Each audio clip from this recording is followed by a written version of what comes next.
Good day everyone. So today we are going to discuss about the reorganization and liquidation. What is reorganization? Let us first discuss or know the meaning of reorganization. Reorganization is when a bankrupt company restructures its debt obligations without going out of business. So it is a process designed to revive a financially troubled or bankrupt firm. It involves the restatement of assets and liabilities, as well as holding talks with creditors to make arrangements for maintaining the payments. Reorganization is an attempt to extend the life of a company facing bankruptcy through special arrangements and restructuring to minimize the possibility of past situations reoccurring. So generally, a reorganization marks the change in a company's tax structure. Reorganization can also mean a change in the structure or ownership of a company through a merger or consolidation, spin-off acquisition, transfer, recapitalization, or change in identity or management structure. Such an endeavor is also known as restructuring. Restructuring.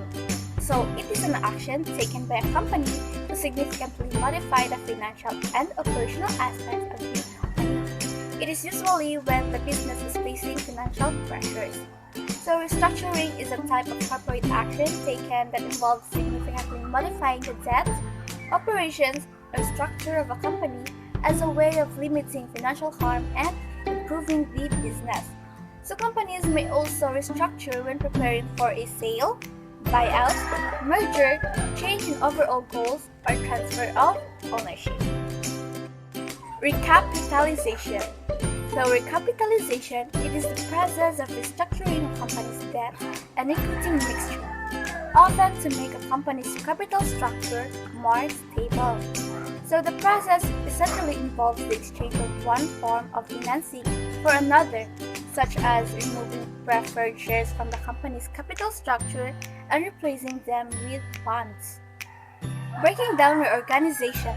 So the first type of reorganization is supervised by the court and focuses on restructuring a company's finances after a bankruptcy. So during this time, a company is protected from claims by creditors. So once the bankruptcy court approves the reorganization plan, the company will repay creditors to the best of its abilities, as well as restructures its finances, operations, management, and whatever else is deemed necessary to revive it. Have you ever wondered who loses during the reorganization? A reorganization is typically bad for shareholders and creditors, who may lose a significant part of all their investments. So if the company emerges successfully from the reorganization, it may issue new shares which will wipe out the previous shareholders. But if the reorganization is unsuccessful, the company will liquidate and sell off any remaining assets. Shareholder will be last in line to receive any proceeds and will usually receive nothing unless money is left over after paying creditors, senior lenders, bondholders, and preferred stock shareholders. Structural reorganization. So it is the second type of reorganization that is more likely to be good news for shareholders, in that it is expected to improve the company's performance. So to be successful, the reorganization must improve a company's decision-making, capabilities, and execution. This type of reorganization can take place after a company gets a new CEO or Chief Executive Officer. Let's compare reorganization and restructuring. So first, reorganization suggests a legal process by which via merger or acquisition or the like, a corporate structure is changed. So this can be a positive development, or in the bankruptcy context, it can be the least bad outcome for a failed company.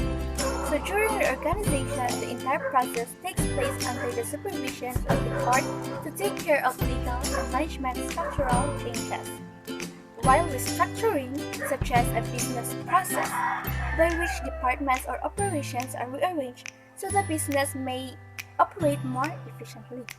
While this may occur in the context of a financially troubled company, it also can occur for a financially healthy company whose business needs have changed over time. So a legal and financial advisor or a new CEO is hired to take care of a company during restructuring. So what is the purpose of reorganization and restructuring?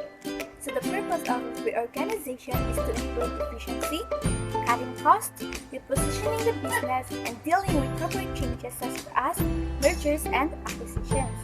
While the purpose of restructuring is changes to departments, business units, and employee roles, and often it includes significant layoffs. One of the ways to dissolve a company is to resort to the process of winding up or liquidation.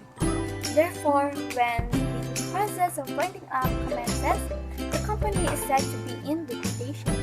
So when the directors or members want to liquidate the company, they will have to follow the procedures stated in the company law. What is liquidation?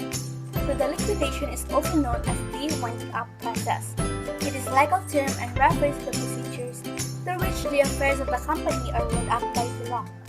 So liquidation in finance and economics is the process of bringing a business to an end and distributing its assets to claimants. It is an event that usually occurs when a company is insolvent, meaning it cannot pay its obligation when they are due. So liquidation of a company is the process whereby its life is ended and its property administered for the benefits of its creditors and the members. In liquidation of a company, we have this called liquidator, which is appointed and takes control of the company, realizes its assets, pays its debt, and finally distributes any surplus among the members in accordance with the rights as per the company law.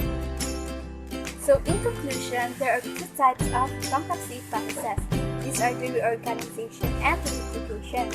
So in a reorganization, the debtor retains ownership of its assets and continues business operations while renegotiating debt payments with creditors.